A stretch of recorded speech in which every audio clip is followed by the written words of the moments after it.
Doctor గారు, పక్షవాతం నుంచి కోలుకున్న వాళ్ళు శృంగారంలో పాల్గొనవచ్చా?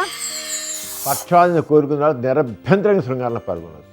శృంగారంలో పాల్గొన్న వాళ్ళు ఎటువంటి నష్టం కలగదు. పక్షవాతం రావడానికి కారణం ఏంటి?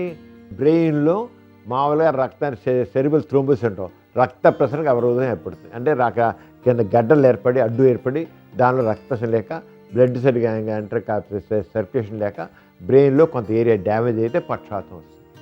దానికి మందులు మామూలు వాడుకోవడం. రికవర్ అయిపోతుంటే పక్షవాతం కోరుకున్న తర్వాత కొద్ది రోజులు, వారం రోజులు, 10 రోజులు మామూలు కోరుకుంటారు. పక్షవాతం వచ్చి మాత్రం నా సెక్స్ ఏమి డౌన్ అవుతుంది.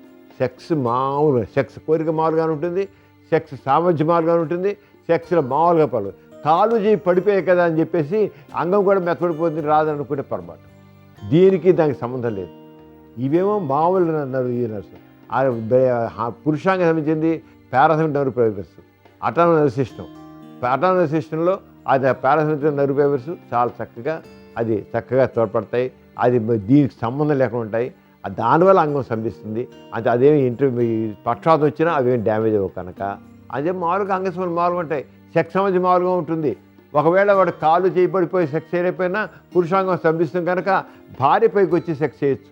భార్య అయితే యాక్టివ్ పార్ట్ తీసేసినప్పుడు శృంగారం మామూలుగా ఉంటుంది.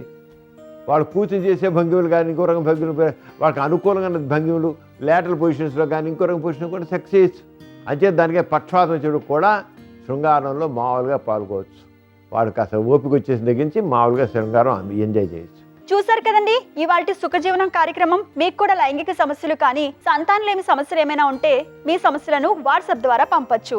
8008532087 అనే నెంబర్కి వాట్సాప్ చేయండి.